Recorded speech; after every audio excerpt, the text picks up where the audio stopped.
Hello guys, welcome back to my channel. നമ്മളിന്ന് trending ആയിട്ടുള്ള elastic ഫ്രോക്കാണ് തയ്ക്കാൻ വേണ്ടിയിട്ട് പോകുന്നത്. അതും നമ്മൾ നോർമലി യൂസ് ചെയ്യുന്ന മെത്തേഡല്ല ഞാനിതിൽ ഉപയോഗിക്കുന്നത്. ഈസി ആയിട്ട് നമുക്ക് ചെയ്യാൻ പറ്റുന്ന രീതിയിലാണ് ഞാനിതിൽ ചെയ്തിട്ടുള്ളത്. അതിന് വേണ്ടിയിട്ട് നമ്മുടെ ചെസ്റ്റ് മെഷർമെൻറ്റിനേക്കാളും ഒരു 10 ഇഞ്ചസ് കൂടുതൽ ഫാബ്രിക് എടുക്കണം. ഇതിൽ പ്രത്യേകിച്ച് കട്ടിംഗ് ഒന്നും നമ്മൾ ചെയ്യുന്നില്ല. നമ്മുടെ ലെങ്ത്ത് മെഷർമെൻറ്റും വെയ്സ്റ്റ് അല്ലെങ്കിൽ ചെസ്റ്റ് മെഷർമെൻറ്റും മാത്രമാണ് നമുക്കിതിൽ വേണ്ടത്. അപ്പോൾ ചെസ്റ്റ് മെഷർമെൻറ്റിനേക്കാളും ഒരു 10 ഇഞ്ചസ് കൂടുതലുള്ള ഒരു ഫാബ്രിക് നമ്മൾ എടുക്കുക. അത് നോർമലി നമ്മളൊരു 4 ഫോൾഡായിട്ട് മടക്കി വെക്കുക. ഞാനിവിടെ ഒരു 4 ഫോൾഡിൽ 15 ഇഞ്ച് ആക്കിയാണ് മടക്കി വെച്ചിട്ടുള്ളത്.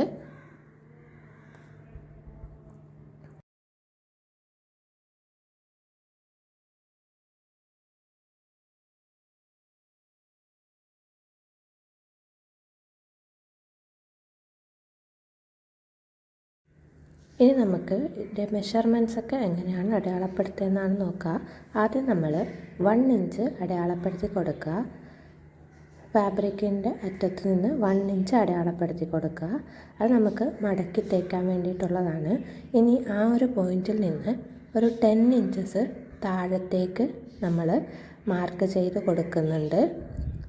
നമ്മൾ 1 ഇഞ്ച് മാർക്ക് ചെയ്ത സ്ഥലത്ത് നിന്ന് താഴത്തേക്ക് ഒരു 10 ഇഞ്ചസ് അടയാളപ്പെടുത്തി കൊടുക്കുക. ഫാബ്രിക് മുഴുവനായിട്ടും നമ്മൾ ആ ഒരു മാർക്കിങ് കൊടുക്കാൻ വേണ്ടിയിട്ട് ശ്രദ്ധിക്കണം.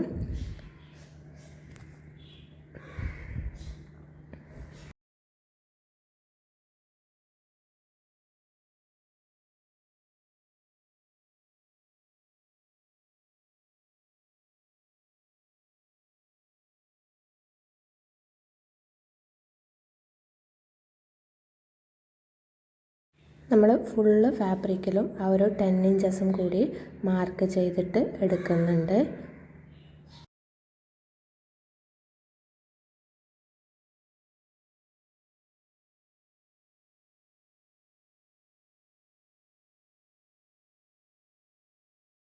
നമ്മൾ ഫാബ്രിക്കിൽ നേരത്തെ 1 ഇഞ്ച് മാർക്ക് ചെയ്ത് വെച്ചത് ആദ്യം നമ്മൾ മടക്കി തയ്ച്ചെടുക്കണം.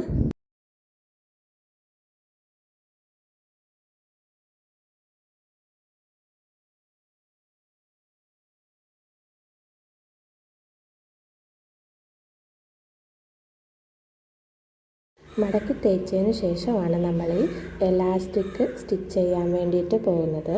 നമ്മൾ എലാസ്റ്റിക് ഫ്രോക്കിൽ ഉപയോഗിക്കുന്ന ബോബിൻ എലാസ്റ്റിക് തന്നെയാണ് ഞാനിതിൽ ഉപയോഗിക്കുന്നത്. പക്ഷെ നമ്മൾ ബോബിനിൽ ചുറ്റിയിട്ടല്ല സ്റ്റിച്ച് ചെയ്യാൻ വേണ്ടിയിട്ട് പോകുന്നത്.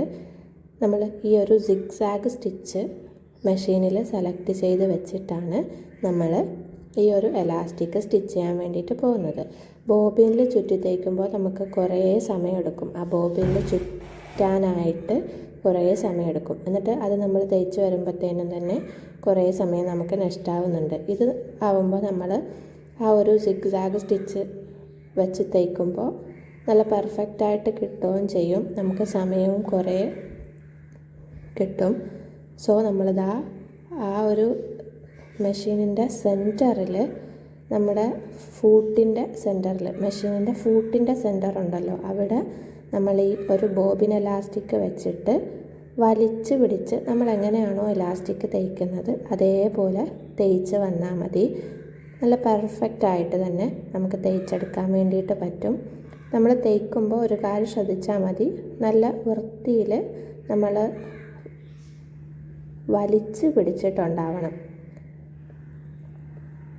വലിച്ചു പിടിച്ച് തേക്കുവാണെങ്കിൽ നമുക്ക് പെർഫെക്റ്റായിട്ട് തന്നെ നമ്മൾ നേരത്തെ 10 ഇഞ്ചസ് മാർക്ക് ചെയ്ത് വെച്ച പോയിൻ്റ് വരെ എലാസ്റ്റിക് തയ്ക്കുന്നുണ്ട്. ഞാനിവിടെ ഒരു 10 എലാസ്റ്റിക് തന്നെ ലെവൽ തയ്ക്കുന്നുണ്ട്.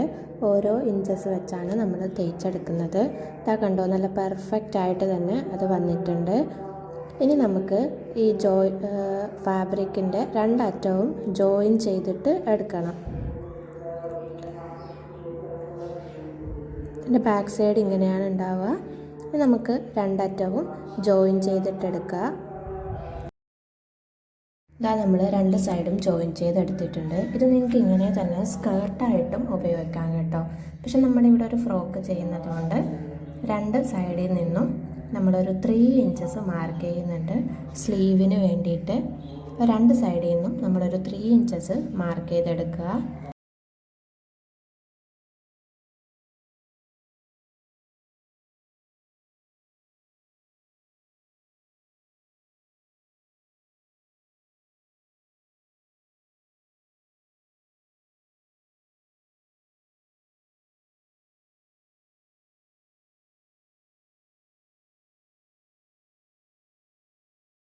ഇനി സ്ലീവിന് വേണ്ടിയിട്ട് ഒരു 5 ഇഞ്ചസ് ലെങ്ത്തുള്ള 2 പീസ് ഫാബ്രിക് നമ്മൾ എടുക്കുന്നുണ്ട്.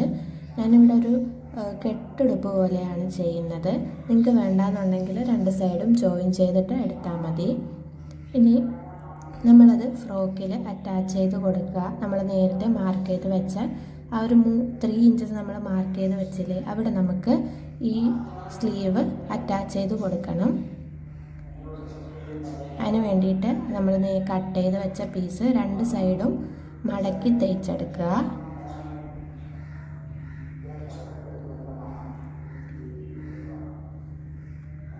ഇതാ നമ്മളത് സ്റ്റിച്ച് ചെയ്തെടുത്തിട്ടുണ്ട്.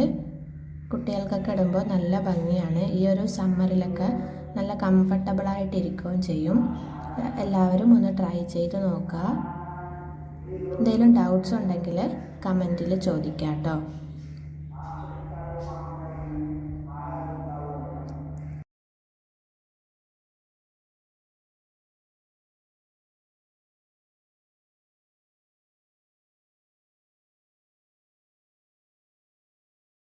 എൻ്റെ ഫൈനൽ ലുക്ക് ഇതാ ഇങ്ങനെയാണ് കേട്ടോ വരുന്നത്. എല്ലാവരും ഒന്ന് ട്രൈ ചെയ്ത് നോക്കുക. എന്തെങ്കിലും ഡൗട്ട്സ് ഉണ്ടെങ്കിൽ കമൻറ്റ് ചെയ്യാം കേട്ടോ. Thank you.